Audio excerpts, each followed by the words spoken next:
সরকার গঠনের ৫ মাস পর যুগপৎ আন্দোলনে শরিক সমমনা রাজনৈতিক দলের শীর্ষ নেতাদের সাথে কিছুক্ষণের মধ্যে বৈঠকে বসতে যাচ্ছেন প্রধানমন্ত্রী ও বিএনপি চেয়ারম্যান তারেক রহমান। সন্ধ্যা ৭:৩০টায় রাষ্ট্রীয় অতিথি ভবন যমুনায় প্রায় ৪০টি রাজনৈতিক দলের শীর্ষ নেতাদের এই বৈঠকে যোগ দেওয়ার কথা। এর মধ্যে শরিক সমমনা দলের নেতারা যমুনায় আসতে শুরু করেছেন। জাতীয় নির্বাচনকে কেন্দ্র করে শরিক দলগুলোর সাথে তৈরি টানাপোড়েন দূর করে সম্পর্ক উন্নয়নের আনুষ্ঠানিক উদ্যোগ হিসেবেই ওই বৈঠক বলে মনে করা হচ্ছে। বিএনপির মিডিয়া সেলের সদস্য শায়রুল কবির খান জানান, বৈঠকে অংশ নেওয়ার জন্য শরিক দলগুলোর প্রায় ১.৫ শতাধিক নেতাকে আমন্ত্রণ জানানো হয়েছে। বৈঠকে যুগপৎ আন্দোলনের শরিক দলগুলোর সঙ্গে যোগাযোগ বাড়ানো এবং সরকারের কর্মকাণ্ড সম্পর্কে তাদের অবহিত করার পাশাপাশি নেতাদের পরামর্শ শুনবেন প্রধানমন্ত্রী। বৈঠক থেকে প্রধানমন্ত্রী তারেক রহমান শরিকদের কোনো বার্তা দিবেন কিনা তা নিয়েও আমন্ত্রণ পাওয়া দলের নেতাদের কৌতূহল রয়েছে। প্রধানমন্ত্রী তারেক রহমানের সাথে সৌজন্য সাক্ষাৎ করেছেন আন্তর্জাতিক শ্রম সংস্থা ILOর মহাপরিচালক গিলবার্ট এফ হোংবো। প্রধানমন্ত্রীর কার্যালয়ে অনুষ্ঠিত ওই বৈঠকে শ্রমমান উন্নয়ন, সামাজিক সুরক্ষা, শ্রম সংস্কার এবং আন্তর্জাতিক শ্রমমান বাস্তবায়ন নিয়ে আলোচনা হয়। সাক্ষাতে ILO মহাপরিচালক প্রধানমন্ত্রী হিসেবে দায়িত্ব গ্রহণ করায় তারেক রহমানকে অভিনন্দন জানান। তিনি বাংলাদেশের সঙ্গে ILOর দীর্ঘদিনের অংশীদারিত্ব আরও জোরদার করার আগ্রহ প্রকাশ করেন। প্রধানমন্ত্রী তারেক রহমান বলেন, শ্রমিকদের অধিকার সংরক্ষণ, নিরাপদ কর্মপরিবেশ ও আন্তর্জাতিক শ্রমমান বাস্তবায়নে সরকার সর্বোচ্চ গুরুত্ব দিচ্ছে। শ্রমিক বান্ধব ও টেকসই কর্মপরিবেশ গড়ে তুলতে সরকারের অঙ্গীকারও পুনর্ব্যক্ত করেন তিনি। Optical brighter, photo catalyst, active granule সমৃদ্ধ বসুন্ধরা পাওয়ার ওয়াশ, ঝলমলে কাপড়ে ফুরফুরে মন। আরাকান আর্মি সহ উগ্রবাদীদের অনুপ্রবেশ ঠেকাতে মিয়ানমার সীমান্তে কাঁটাতারের বেড়া নির্মাণ করা হচ্ছে বলে জানিয়েছেন স্বরাষ্ট্রমন্ত্রী সালাউদ্দিন আহমদ। তবে ভারত সীমান্তে এখনই কাঁটাতারের বেড়া দেওয়া হচ্ছে না জানিয়ে তিনি বলেন, ভারত থেকে সীমান্ত দিয়ে কাউকে পুশ ইন করতে দেওয়া হয়নি। শহীদ প্রেসিডেন্ট জিয়াউর রহমানের খুনি মুজাফফরের সেনা আইনেই বিচার হবে বলেও জানান স্বরাষ্ট্রমন্ত্রী। GM তসলিমের রিপোর্ট। ভারতের পশ্চিমবঙ্গে বিজেপি সরকার গঠনের পর নতুন করে আলোচনায় আসে পুশিন। দেশটির বিভিন্ন সীমান্ত দিয়ে একের পর এক পুশিনের চেষ্টা করা হয়, তবে তা রুখে দেয় সীমান্তরক্ষী বাহিনী, বিজেপি। তবে এখনও কোনো স্থায়ী সমাধানের পথে যায়নি দুদেশ। এমন পরিস্থিতির মধ্যে বিজেপি সদর দফতর পরিদর্শনে আসেন স্বরাষ্ট্রমন্ত্রী। পুশিন বিষয়ে সাংবাদিকদের প্রশ্নের জবাবে মন্ত্রী জানান, পশ্চিমবঙ্গ সরকার নয়, শুধুমাত্র কেন্দ্রীয় সরকারের সঙ্গে আলোচনা করবে বাংলাদেশ। আমরা বলেছি যদি সেরকম কোনো নাগরিক থাকে, বাংলাদেশের নাগরিক সেখানে যেয়ে থাকে, তার তালিকা পররাষ্ট্র মন্ত্রণালয়ে বিধি মোতাবেক দিতে হবে। আমরা ন্যাশনালিটি ভেরিফিকেশন করব, করে যদি সেটা সত্যতা পাওয়া যায় সেটা আমরা যথাযথ আইনি প্রক্রিয়ায় আমরা ফেরত নিয়ে আসবো। বিভিন্ন সময়ে মিয়ানমারের বাহিনীগুলোর পুঁতে রাখা মাইন বিস্ফোরণে অনেক হতাহতের ঘটনা ঘটে। এমন পরিস্থিতিতে মিয়ানমার সীমান্তে কাঁটাতারের বেড়া নির্মাণ করছে বাংলাদেশ। আরাকান আর্মির সাথে মায়ানমার সরকারের মিলিটারির সাথে একটা যুদ্ধ অবস্থা সবসময় বিরাজ করছে। তাদের অভ্যন্তরীণ অনেক সময় অনেক সংঘর্ষ হয়, যার এটা স্পিল ওভার হয়ে আমাদের এখানে আসে।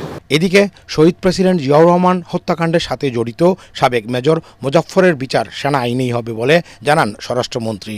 পলাতক ছিলেন তিনি, এখন তাকে ধরা হয়েছে এবং আমরা সেনাবাহিনীর কাছে হস্তান্তর করেছি। তারা তাদের বিধি মোতাবেক জেনারেল কোর্ট মার্শাল গঠন করে সেই বিষয়ে ব্যবস্থা নেবেন। সীমান্তে মাদক ও অবৈধ অনুপ্রবেশ রোধের পাশাপাশি জাতীয় নিরাপত্তাকে অগ্রাধিকার দিয়ে সীমান্তরক্ষী বাহিনীকে আধুনিক করার প্রতিশ্রুতি দিয়েছে সরকার। মানবতাবিরোধী অপরাধে মৃত্যুদণ্ডপ্রাপ্ত সাবেক স্বরাষ্ট্রমন্ত্রী আসাদুজ্জামান খান কামালকে ফেরত দিতে ভারতকে বাংলাদেশ চিঠি দিয়েছে বলে জানিয়েছেন পররাষ্ট্র প্রতিমন্ত্রী শামা ওবায়দ। রাজধানীতে এক অনুষ্ঠান শেষে তিনি জানান, এর আগে শেখ হাসিনাকেও ফেরত দিতে চিঠি দেওয়া হয়েছিল।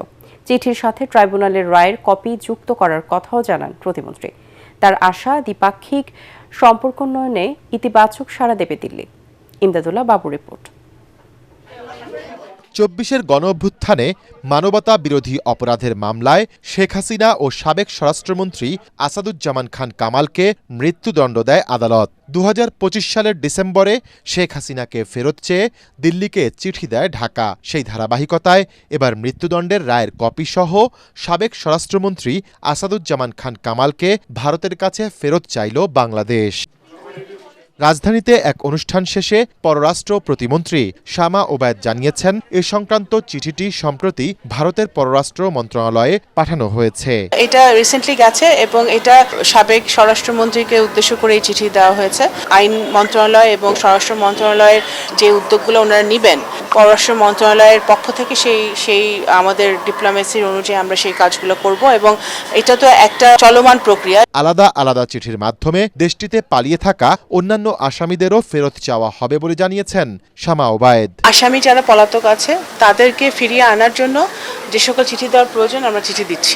আমরা আশা করব যে ভারত পজিটিভ রিপ্লাই দিবে এবং দুই দেশের মধ্যে যে দ্বিপাক্ষিক সম্পর্ক আছে সেটাকে জোরদার করার লক্ষ্যে তারা তাদের পক্ষ থেকে যা তাদের দায়িত্ব সেটা তারা পালন করবে। এর আগে বিজ আয়োজিত বিমস্টেক বিষয়ক সেমিনারে পররাষ্ট্র প্রতিমন্ত্রী এই অঞ্চলে ক্রমবর্ধমান সন্ত্রাসবাদ, সহিংসতা, মানব পাচার এবং মাদক সহ বিভিন্ন সংকট নিরসনে সদস্যদের সহযোগিতা কামনা করেন। Our region faces terrorism, violent extremism, human trafficking, drug trafficking, cyber threats, illegal fishing and humanitarian crisis. গণতন্ত্র রক্ষা এবং জুলাই সনদকে বাস্তব রূপ দিতে রাজনৈতিক দলগুলোর মধ্যে ন্যূনতম ঐক্য থাকা জরুরি বলে মন্তব্য করেছেন প্রধানমন্ত্রীর রাজনৈতিক উপদেষ্টা ও বিএনপির সিনিয়র যুগ্ম মহাসচিব রুহুল কবির রিজভী। অন্যথায় নানা ভাগে গণতন্ত্র বিরোধী দেশি বিদেশি শক্তি মাথাচাড়া দিয়ে উঠতে পারে বলেও সতর্ক করেন তিনি। রাজধানীর উত্তরায় international university of business, agriculture and technology ক্যাম্পাসে আয়োজিত তারুণ্যের স্টার্টআপ ও সম্ভাবনার বাংলাদেশ শীর্ষক সেমিনারে তিনি এসব কথা বলেন। এ সময় রিজভী জানান, জুলাই গণঅভ্যুত্থানের মধ্য দিয়ে দেশে বাক স্বাধীনতা ফিরে এসেছে। সরকারের সমালোচনার জন্য এখন আর কাউকে গুম হওয়ার শঙ্কায় থাকতে হয় না। রাজনৈতিক দলগুলো মিলিতভাবে কমপক্ষে কতগুলো ন্যূনতম প্রধান ইস্যু কিন্তু একটা মিনিমাম আন্ডারস্ট্যান্ডিং এর মধ্যে থাকতে হবে। সেই আন্ডারস্ট্যান্ডিং এর মধ্যে না থাকলে আবার গণতন্ত্র বিপন্ন। যেগুলো আইনীকরণ করা দরকার পার্লামেন্টে, যেগুলো যে সংবিধান সংশোধন করা দরকার, সেগুলো করে আমাদেরকে জুলাই সনদকে প্রতিষ্ঠা করতে হবে। কারণ নানা ছিদ্র পথে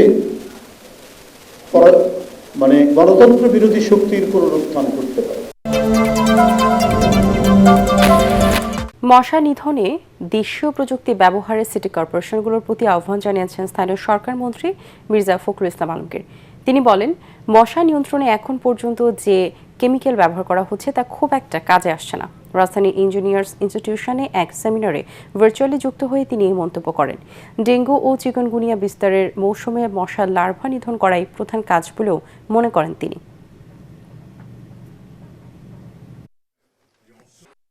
দেশিটা এই কেমিক্যালসটা উদ্ভাবন করে আমাদের মশা নিয়ন্ত্রণের জন্য দ্রুত উদ্যোগে কাজ করার জন্য একটা সম্ভাবনা সৃষ্টি হয়েছে। সিটি কর্পোরেশন এবং সরকারের যৌথভাবে যদি এই টেকনোলজিটা নিয়ে কাজ করে, তাহলে আমার বিশ্বাস পরীক্ষামূলকভাবে কাজ করতে পারে, তাহলে আমার বিশ্বাস যে তাহলে আমরা এটাতে অনেকটা সফল হব।